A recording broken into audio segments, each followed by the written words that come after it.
It is Saturday, March 9th in the NBA, and my three favorite picks are on the way. What's going on, everyone? It's Logan from Calling Your Shot. Can we talk about last night? Because last night, even though we did not sweep, it was an absolutely crazy night.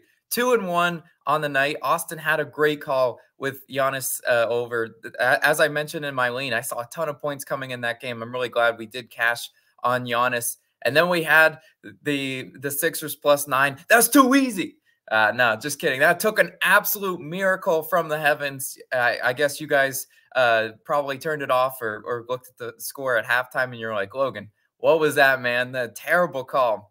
Hey, that's why they play 4 quarters, right? Absolutely crazy backdoor cover for the Philadelphia 76ers. We'll take that. Our only loss of the night was Jimmy Butler's points over. He got close, but just couldn't get over the line that Austin got in that one. That's okay, though, because you know what? We're still above the 40 unit mark.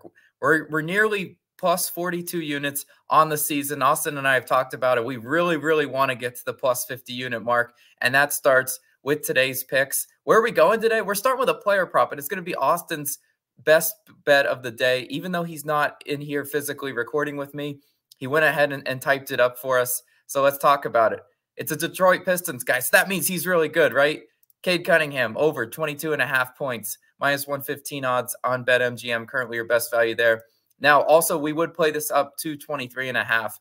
As I mentioned, this is Austin's favorite player prop of the day. If you want an extra player prop that he kind of mentioned in his write-up and in his notes, he also likes Devin Vassell's under. He says he's just scoring. You know he's scoring 15 points tonight after Austin took his under, and he was super efficient. So Austin's banking on some regression there, but that's not his pick. We're talking about Cade Cunningham over in points. Since the All-Star break, Cade Cunningham has averaged 24.9 points per game, hitting this over in 6 of 8 games. His 2 unders came against the Cavs and the Magic, 2 elite defenses. Today's matchup versus Dallas, they're not an elite defense. We've taken teams and props against Dallas all the time. Over the last 10 games, Dallas has the 4th worst defensive rating in the NBA. Over these last 8 games, Cade has elite usage as well. 19 plus field goal attempts in 6 of 8 games. His only 2 games that he didn't get that many shots was 1 versus Chicago, one of the toughest guard defenses in the NBA, and 2 versus Orlando when he played 23 minutes due to a blowout. At home, we think the Pistons can keep this game close with an over-under in the 235s. The books are expecting points, which is kind of crazy. I agree with that analysis for sure, because you don't normally see Pistons games up that high. Not many people on Detroit to score these points, not named Cade Cunningham. Really, the ball will be in his hands, and hopefully he is getting some solid usage today. This season, Cade has attempted 15 plus field goal attempts in 19 home games, averaging 25 points per game in those games, hitting the over in 63% of them. He's also over this line in 8 out of his last 9 home games with 18 plus field goal attempts, a mark he's been hitting consistently.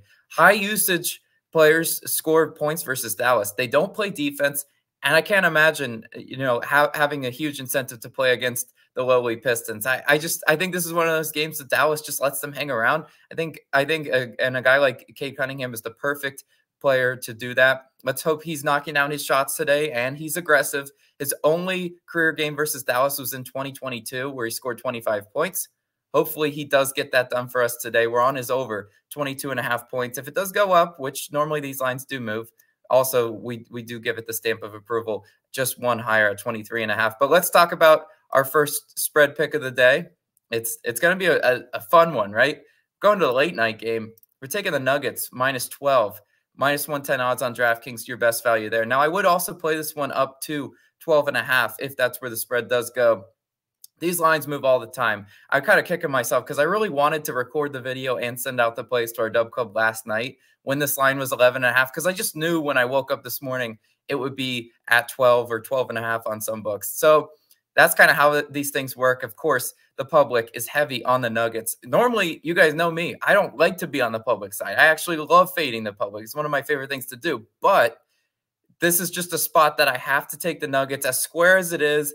It's a huge spread, but it's a huge spread for the reason. The last time I watched the Jazz play basketball without Lauri Markkanen, without Walker Kessler and without Taylor Hendricks, it was some of the worst defense I've ever seen. It was they on the offensive end, they would just shoot a floater or something, it would brick off the rim, and then they just didn't get back on defense, and it was an easy layup or transition three for the other team. Keontae George is questionable in this game, and I'd like to pick even more if he doesn't play, because then I'm really scratching my head wondering where the points are coming from.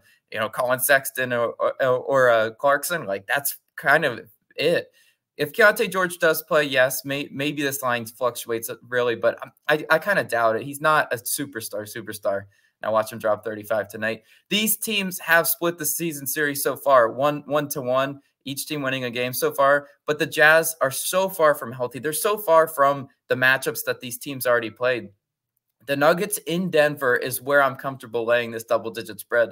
Normally, you guys know me. I kind of get on here, and I find value in a lot of these underdog getting a ton of point spreads, like the Sixers were last night. Heck, the Pelicans dominated them all game and did not cover the 8.5. Kind of crazy, right? That's sometimes how these spreads work. But this spread is just one of those spots that I'm like, I don't think this number could be high enough. So that's why I am on the Nuggets. That's why we're laying the double-digit spread. If it was the road Nuggets, probably wouldn't do that. Over their last 5 road games, though, the Jazz are only averaging 108 points on offense while giving up 122.4 points on defense. I said it before. They just don't play a whole lot of defense. That's the recipe for a blowout, especially considering how Utah plays fast and can't defend. I mentioned that they don't defend in transition. They don't really defend on any end, even in the half-court set. It's just bad. On the season, Utah's 28th in field goal percentage allowed and points per game allowed on the road. Road Jazz, it's tough. This is one of those games where the Nuggets could be up 7 or 8 entering the fourth quarter, and then that's just kind of where the wheels fall off. It's happened to me before when I picked the Jazz spread against Orlando. They looked good until they didn't. And there's no one on Utah that can defend Nikola Jokic or the talented wings. It's one of those things like I think this Denver team can get it wherever they want on the court today. They need to play how they did against Boston, though, and not overlook the Utah Jazz. That's the thing that scares me the most.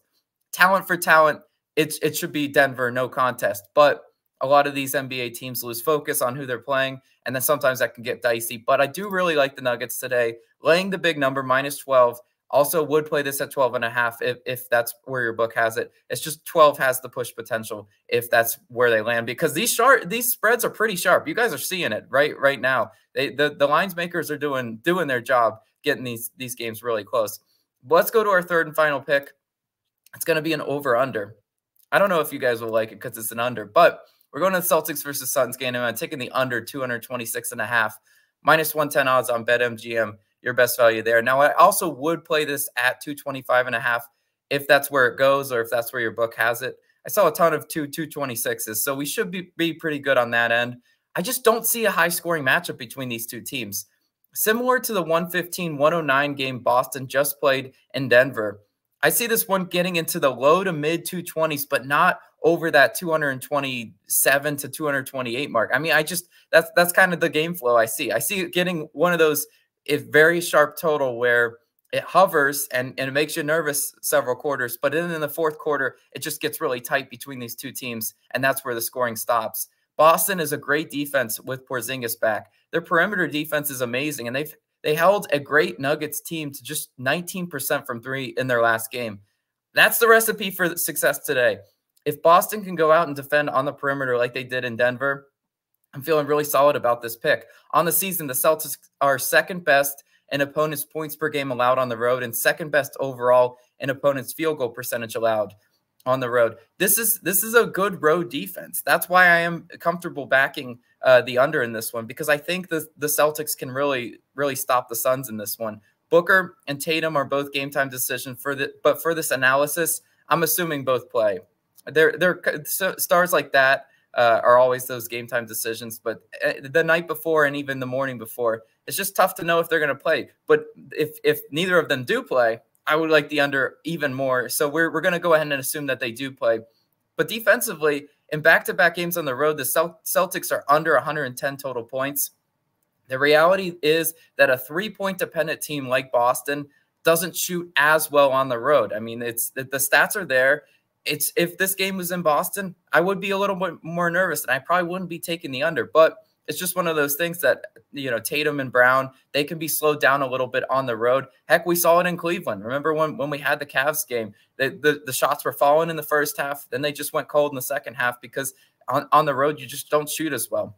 And with a playoff type atmosphere in Phoenix for this game, especially, I imagine the defensive intensity will be very high for the Suns in this game. I've mentioned there's a few teams in the NBA that when they come into your house, they get your best effort. Boston is one of those teams. I imagine Phoenix will have no problem getting up for this one. I imagine Phoenix will have no problem wanting to defend elite scorers like Tatum and Brown and kind of prove they belong. The Suns defense, even though they've been really shaky at times this year, they're still 7th best in opponents' shooting percentage allowed and 6th best in shooting efficiency. Pretty solid numbers. Go out and make Boston earn these baskets. Go out and make them have to make jump shots or the Tatum step back contested threes. Make those be Boston's shot selection. And I'm feeling really good about this bet. If Boston catches fire from 3, oh well, we have to tip the cap and I'll just say, well, it wasn't our night. But this is a percentage play. This is me knowing kind of the identity of these two teams. I think Boston's a really great defensive team, and I think Phoenix can do enough to slow them down. 226.5, that's a pretty sharp number. Feels like a very sharp number, but I think the under is the clear play in that one. So that's going to go ahead and be our third and final pick. Let's do a quick little mini recap. We had Kate Cunningham's over in points with the Nuggets spread -12, and then we had the Celtics versus Suns under that I just talked about. Thank you guys so much for watching today. Hopefully we start the weekend off with a 3-0 sweep. That would be absolutely amazing. I'll be back again tomorrow and hopefully with the brims out. Catch you guys then.